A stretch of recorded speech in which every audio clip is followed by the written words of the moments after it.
Hello, welcome to Performance Anxiety. We analyse the film, television, theatre and comedy performances that everybody is talking about. I'm Alex Dale, and with me is my resident film expert, Dr. Maren. On this episode, Tar, written and directed by Todd Field, starring Nina Hoss, Noémie Merlon, Sophie Cower, Mark Strong, Alan Corduna, and of course, Cate Blanchett as Lydia Tar. Hello, Dr. Tom. How are you doing? I'm very well, thank you. You ready to talk about Tar? Very much so. All right. What's our big question about Tar? Well, obviously, the big question is Cate Blanchett going to win the Oscar for her performance as Lydia Tar? Excellent question, because there's a lot of buzz about it. Everyone's talking about it. The critical reaction is massive. Yeah, so everybody who has seen it, has a comment on how great that performance was. Yeah, friends, acquaintances, critics, everyone. Yeah, everybody said, just give her the bloody Oscar already. Bearing in mind that it's Oscar season next month, I think we should talk about, who deserves what Oscar in a special episode. But I think we should talk about why people think Cate Blanchett should get an Oscar for this performance. So we're interested in a particular performance and what that means in this episode. Very much so. And I think Cate Blanchett epitomizes in this performance a kind of contemporary idea of what people like in a performance. This is why everybody loves that performance in Tar. And especially something that is Oscar-worthy. Oscar-worthy.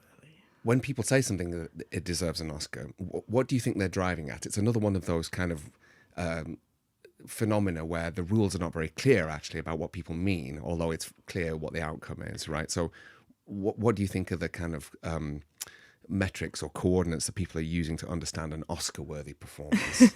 It's funny because I think people think it's about good acting. Yeah. And I think I can understand why people would think this, because it's actors being awarded for the craft that they do. Mm-hmm. But what makes an Oscar-worthy performance, or why people get Oscars, is a combination of many factors. Interesting. So, yes, acting is, of course, just the craft, but performance, as we've said before, previously in previous episodes, is an assembly of meaning, of which acting feeds into, but is not the sole constituent of. It's not just acting, it's meaning coming together in lots of ways, right? Yes. One of the things that we're kind of dealing with here is star persona, acting persona, archetypes, and how that feeds into a performance. What do people think of when they think of actors and what they're doing, right? Well, yeah, and today it means something different than even, 10 years ago or something. Tell me more. Well, what people used to think of is a good Oscar performance if actors did, went full method. Right. They contorted themselves, put on plastic humps and lost weight, gained weight. Found the character's walk. Yes, or became sort of... created a disability for themselves and stuff like this. Without wishing to be too belittling. No, but I think this kind of going full method, yeah, was already made fun of 10 years ago in Tropic Thunder. The idea of an actor losing themselves in another character, yes. Right? So So you think that's changed? Very much so. I think what people are appreciating is how much a performance is meaningful. And this is why all the Oscar nominations now are performances in which the actors are an exemplification of their star persona. Okay. So it's like the star persona taken to the most logical extreme almost. Yes. As we have talked about previously, the philosopher Stanley Cavell talked about how when we see an actor or a performance on screen, it is not that person, but it's an amalgamation of all the roles that they've played before and what the perception we have of them as private people. This is their star persona, their right? Star persona, or yes, the kind of what we think of them when we think of them. Or if you wanted to be maybe more philosophical, their symbolic value. Yes, so what they stand for. Yes, to put it in human terms. Yes. Yeah. But that's a nice way of putting it, I think, what they stand for. Yeah, and so we, in a good performance, we look for how much of this is in the performance. And Very if nice. it's above and beyond what we expect, then we reward this with good performance. That's very nice. Let's think about Cate Blanchett's star persona, her symbolic value, because it might not be immediately obvious in a kind of explicit sense what that is. Let's look at her back catalogue. What do you think is her archetype? What do you think is the role that she's fulfilling on film? Well, we can look at her back catalogue, but I think we should look at the role that she is most famous for and people know her as. You think this will define her? Very much so. And it is not the role that was a main role in the film. That was in Lord of the Rings. She plays the elven queen Galadriel. Perfect. Right?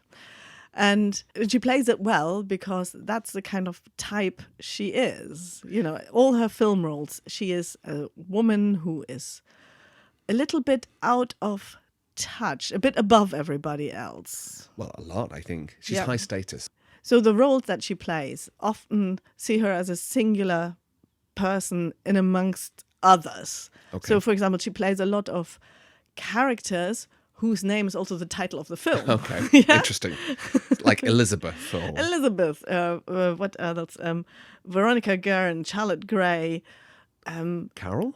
Carol, exactly, or Jasmine. Blue yeah. Jasmine, right? Yeah. Okay. So she's singular women. she is singular women. She plays often rich women who are out of touch with the rest of the world. Okay. You know, somebody who's out of touch, who's above everybody. Okay. She's in Thor Ragnarok, which probably most She's people a know goddess, her. right? She is a vengeful goddess, right? You know, evil alien queen, as you rightly called her once. You So, know? yeah, I jokingly said her archetype is essentially alien queen. Yes. So she's above humanity almost, Mm-hmm. high status, out of touch.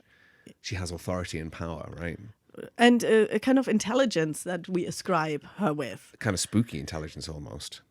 So Roger Ebert, the famous film critic Of Siskel and Ebert fame. of Siskel and Ebert, so he once wrote about Cate Blanchett, that was already 10 years ago. He wrote, "It is Cate Blanchett's fate to be born into a time when intelligence is fleeing from mainstream movies." So, All right. you know, she's officially recognized as bringing intelligence Yes. to a part. Yeah. So this doesn't matter whether Cate Blanchett's clever or not, particularly. No. Her type is somehow clever, smart, Better than you. better than you. Yeah. More knowledgeable. She makes you feel less than. Yeah.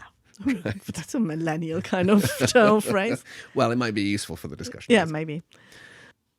What we should also mention is that in combination with an Oscar-worthy performance, to actually win an Oscar, the film has to be good. Yes? Yeah, needs to be said, I It think. needs to be said. So you can have an Oscar-worthy performance, but if the film itself is not good, Yeah. it will not happen. So you will you- not be nominated. So the performance needs to be in perfect synchrony with the quality of the film, right? Yes, so the film has to be meaningful and the performance has to be meaningful. If you have the ideal situation where the meaningful performance is the same as the meaningfulness of the film, you've got Oscar gold. One of the important things about the movie Tar is that the director and writer, Todd Field, wrote it for Cate Blanchett, right? He was inspired by her in some way, her archetype, to write this film 10 years ago, right? Yes. All right, so let's very quickly look at Tar itself, what it's about, because that will help us discuss it and understand it. Yes. It is a good film. I think it is a good artistic exploration of a contemporary phenomenon, and that is a kind of what people would call a culture war. But it is not really it's about the person. It's about Lydia Tarr and what she symbolizes in this bigger debate that's going on. In a nutshell, this movie is the story of Lydia Tarr, who is an incredibly successful conductor, and her fall from grace. And the director and writer, Todd Field, has very explicitly said that this is a movie about power. And he thought that one of the purest expressions of power would be a conductor. They're in charge of a group of people, the orchestra, and he wanted to explore power. And he does it in this quite a good, artistically successful film.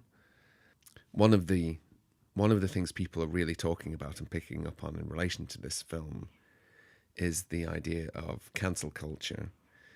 So it's a bit of an ambiguous thing in a grey area, but the character Lydia Tarr is definitely a morally ambiguous person. She does a lot of morally questionable and reprehensible things. And there's definitely a relationship between that and the way she comes unstuck and her fall from grace more generally. Well, absolutely. She instrumentalizes people. Yeah. Right? She treats people not as fellow human beings, as subjects, but she treats them as objects, to aid her in whatever goal she is pursuing ruthlessly. She has an old protege who she blacklists, who we are kind of led to believe she might have had a sexual relationship with as well. She screws over the cellist in the orchestra. She screws over her assistant conductor. She's not very nice to people at all. No, she is morally questionable. Not even questionable. She's morally reprehensible. Yeah, she's not a nice person in a lot of ways. No. So, but here's the thing, that what happens to her is she is being what they call cancelled, right? So she is not being punished for the misdeeds that she has done. What's being done to her is an annihilation of a way of thinking that she represents. So this is the more interesting thing. This is the grey area, I think. Yeah, and this is why Tar is a very important film, and why Cate Blanchett's performance in it and her archetype really bring this out, this contemporary phenomenon of cancelling not criminal misdeeds or amoral behavior. That's not being punished. The cancel culture phenomenon explicitly talks about an annihilation of a way of thinking about the world. Very interesting, yeah, and I think that's true, and I think that's why this film is speaking to a lot of people, because there's definitely an air out there that, to a degree, people enjoy seeing her fall from grace. She deserves some kind of retribution. Yeah. For many people, this film is a confirmation that cancel culture is a good thing, or those who say there's no such thing as cancel culture. People are just being, people are getting what's coming to them. Yeah, basically. they get their just desserts, right? But for those of us, let's say, who think cancel culture is a real thing and it is a problem, it is a real thing for exactly this reason, because what is annihilated is a way of thinking, and that the way of thinking is a universalist understanding of what it means to become human. Very interesting, and this is quite deep and quite heavy, but we need to get into it, I think it is a very important philosophical argument that we need to just dish out a little bit. Sure, let's chat shit about philosophy. So what Lydia Tarr represents in her appreciation for Bernstein. Bernstein talks about why is music meaningful. Yeah.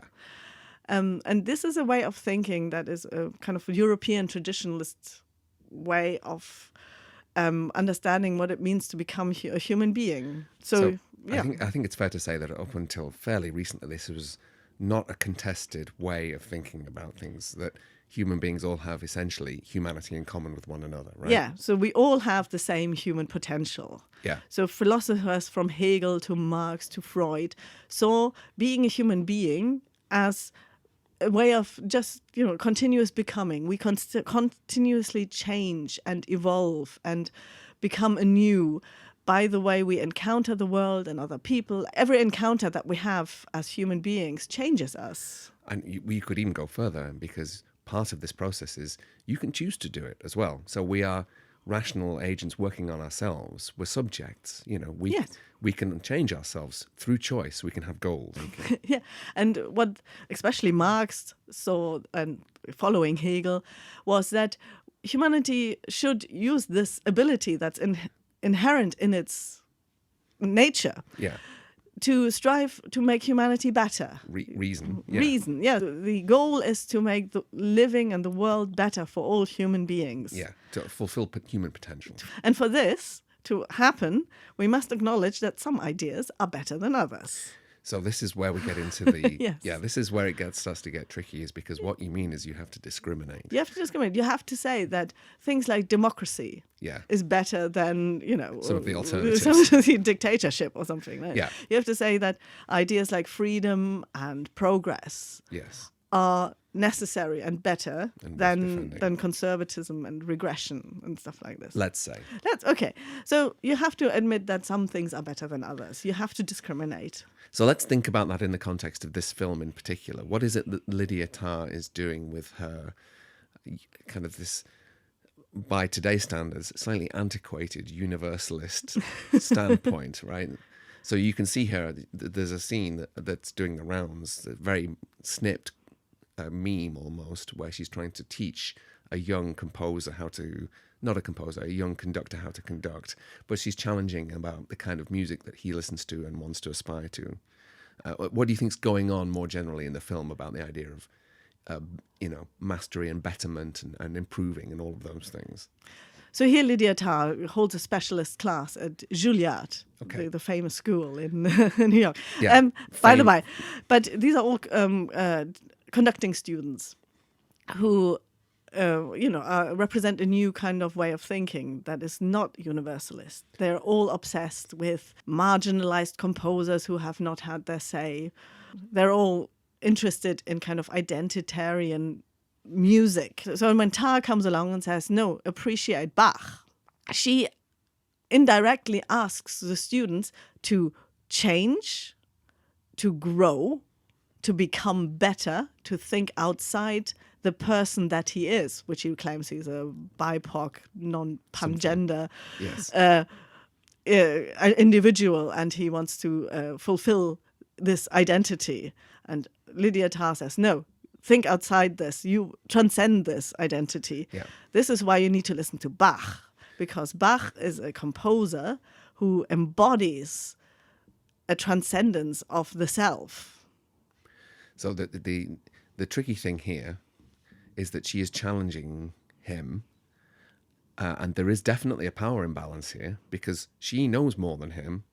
She is more powerful than he is because she has a greater access to a greater pool of knowledge. She has more power in that sense. Mm-hmm. She is an authority. Yes. And the problem here is that not that it is being abused, but it is there at all. That authority and the use of power in that sense is seen to be or felt to be abusive, right? Yes, and her demand for him to grow and change and become a different person or a better person or a more person is an assault to his identity. Yeah.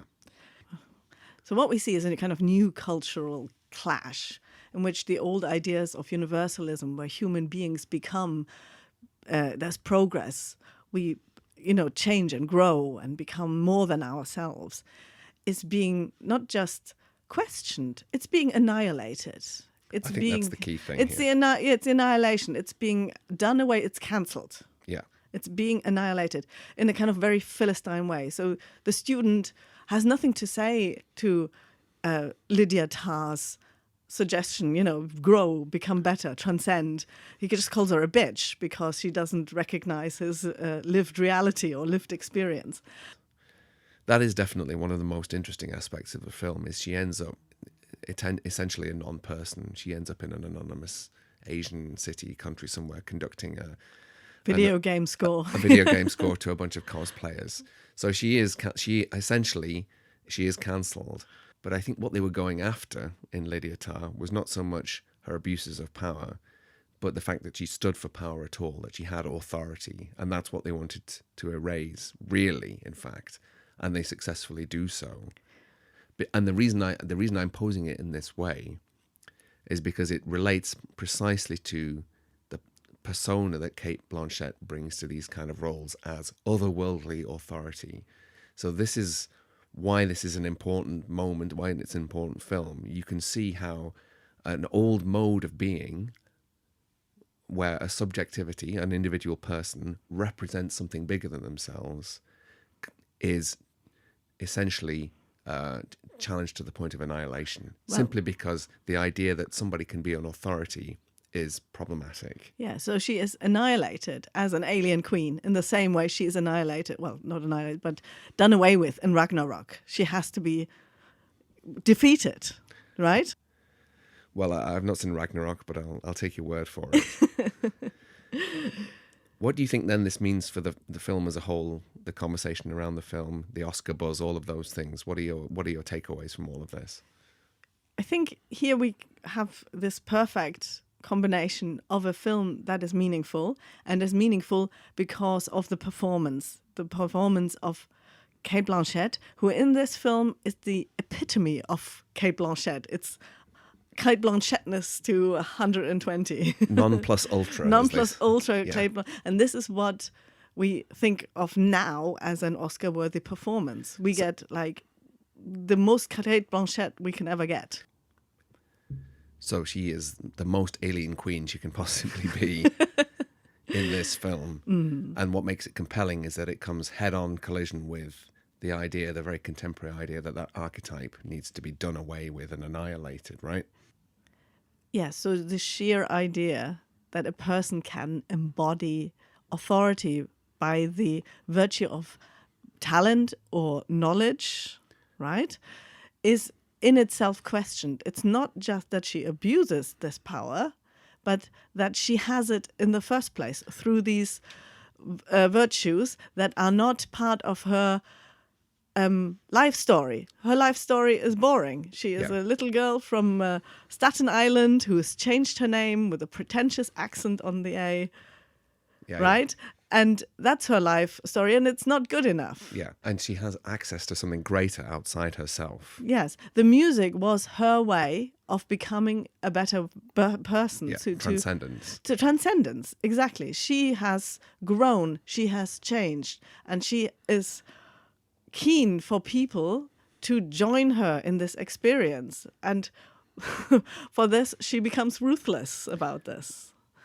So this is, I think, why this movie is compelling, is because you can kind of see it from both sides to a degree.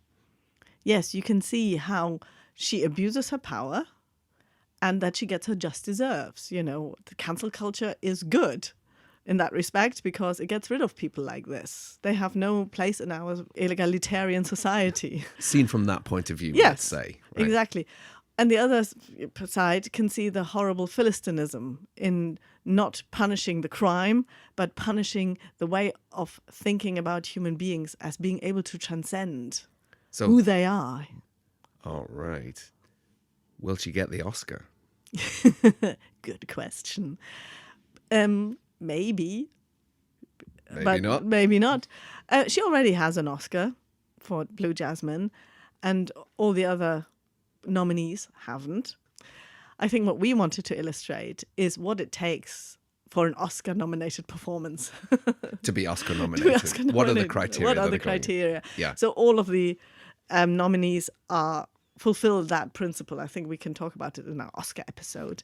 So, you know, your guess is as good as mine. No, your guess is better than mine. Right. You're the doctor. My £5 on Michelle Yeoh. Bets are on. All right. Tune in a while to see who wins this bet. Thank you for listening to Performance Anxiety. We hope you've enjoyed this episode. Don't forget to like and subscribe, tell all your friends, and spread the word. Thanks very much. Till next time.